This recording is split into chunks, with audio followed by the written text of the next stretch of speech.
A well-functioning knee joint is critical to mobility, including standing, walking, and running.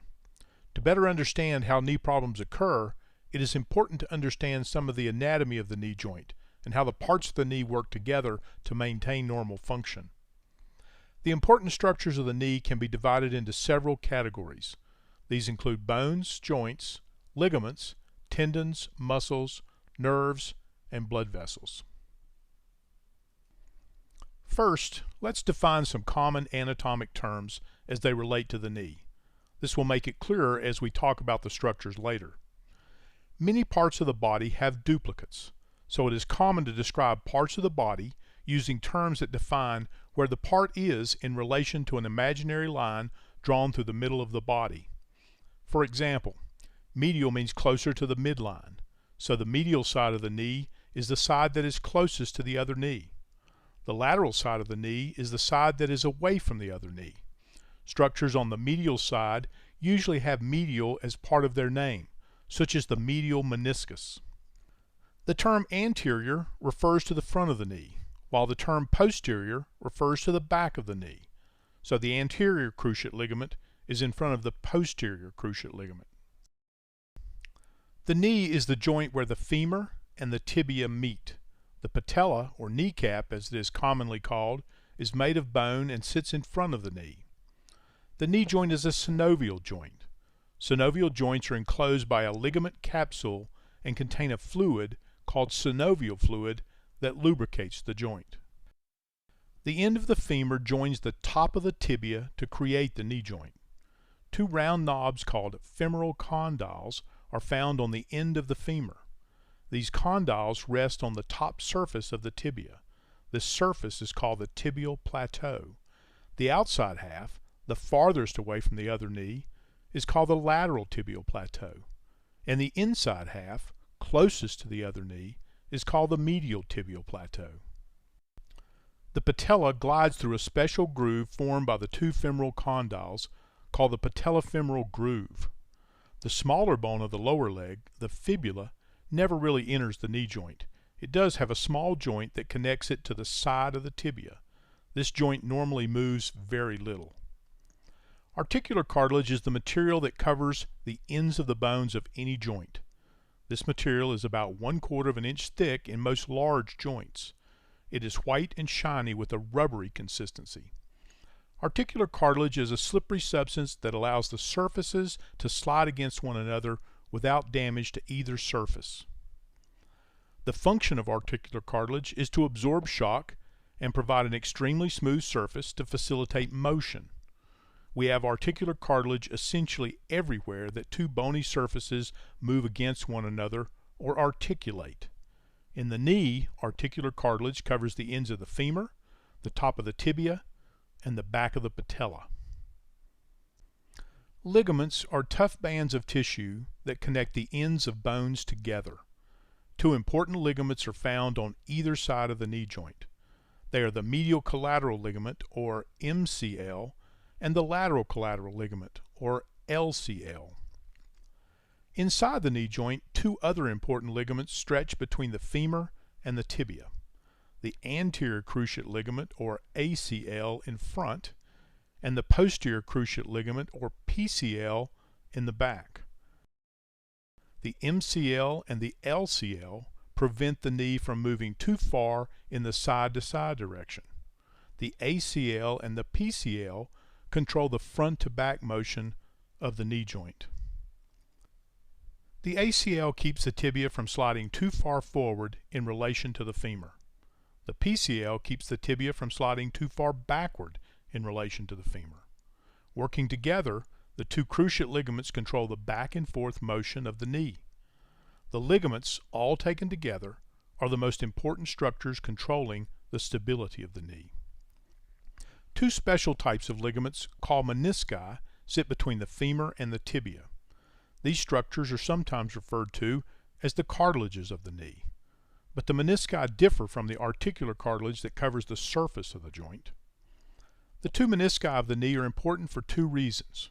One, they work like a gasket to spread the force from the weight of the body over a larger area. And two, they help the ligaments with stability of the knee. Imagine the knee as a ball resting on a flat plate. The ball is the condyles of the femur, and the plate is the tibial plateau. The menisci actually wrap around the round condyles to fill the space between it and the flat tibial plateau. The menisci act like a gasket, helping to distribute the weight from the femur to the tibia. Without the menisci, any weight on the femur will be concentrated to one point on the tibia. But with the menisci, weight is spread out across the tibial surface. Weight distribution by the menisci is important because it protects the articular cartilage on the ends of the bones from excessive forces. Without the menisci, the concentration of force into a small area on the articular cartilage can damage the surface, leading to degeneration over time. In addition to protecting the articular cartilage, the menisci help the ligaments with stability of the knee. The menisci make the knee joint more stable by acting like a wedge set against the bottom of a car tire. The menisci are thicker around the outside, and this thickness helps keep the round femur from rolling on the flat tibia. The menisci convert the tibial surface into a shallow socket. The socket is more stable and more efficient at transmitting the weight from the upper body than a round ball on a flat plate. The menisci enhance the stability of the knee and protect the articular cartilage from excessive concentration of force. Taken all together, the ligaments of the knee are the most important structures that stabilize the joint. Remember, ligaments connect bones to bones. Without strong, tight ligaments to connect the femur to the tibia, the knee joint would be too loose. Unlike other joints in the body, the knee joint lacks a stable bony configuration. The hip joint, for example, is a ball that sits inside a deep socket. The ankle joint has a shape similar to a mortise and tenon, a way of joining wood used by craftsmen for centuries. Tendons are similar to ligaments, except that tendons attach muscles to bones. The quadriceps tendon connects the large quadriceps muscle of the thigh to the patella. This tendon continues across the patella, or kneecap, and blends into the patellar tendon. The patellar tendon connects the patella to the tibia. The hamstring muscles on the back of the thigh also have tendons that attach in different places around the knee joint. These tendons are sometimes used as tendon grafts to replace torn ligaments in the knee joint. The extensor mechanism is the motor that drives the knee joint and allows us to walk. It sits in front of the knee joint and is made up of the patella, the patellar tendon, the quadriceps tendon, and the quadriceps muscles. The four quadriceps muscles in front of the thigh are the muscles that attach to the quadriceps tendon.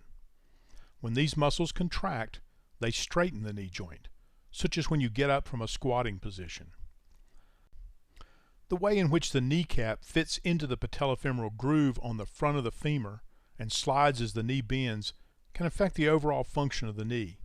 The patella works like a fulcrum, increasing the force exerted by the quadriceps muscles as the knee straightens. The hamstring muscles are the large muscles in the back of the thigh. When these muscles contract, the knee bends. The most important nerves around the knee are the tibial nerve and the common peroneal nerve in the back of the knee. These two nerves travel to the lower leg and foot, supplying sensation and muscle control. The large sciatic nerve splits just above the knee to form the tibial nerve and the common peroneal nerve. The tibial nerve continues down the back of the leg, while the common peroneal nerve travels around the outside of the knee and down the front of the leg to the foot. Both of these nerves can be damaged by injuries around the knee. The major blood vessels around the knee travel with the tibial nerve down the back of the leg. The popliteal artery and the popliteal vein are the largest blood supply to the leg and foot. If the popliteal artery is damaged beyond repair, it is very likely the leg will not be able to survive. The popliteal artery carries blood to the leg and foot. The popliteal vein carries blood back to the heart. The knee has a somewhat unstable design, yet it must support the body's full weight when standing and much more than that during walking or running. So it's not surprising that knee problems are a fairly common complaint among people of all ages. Understanding the basic parts of the knee can help you better understand what happens when knee problems occur.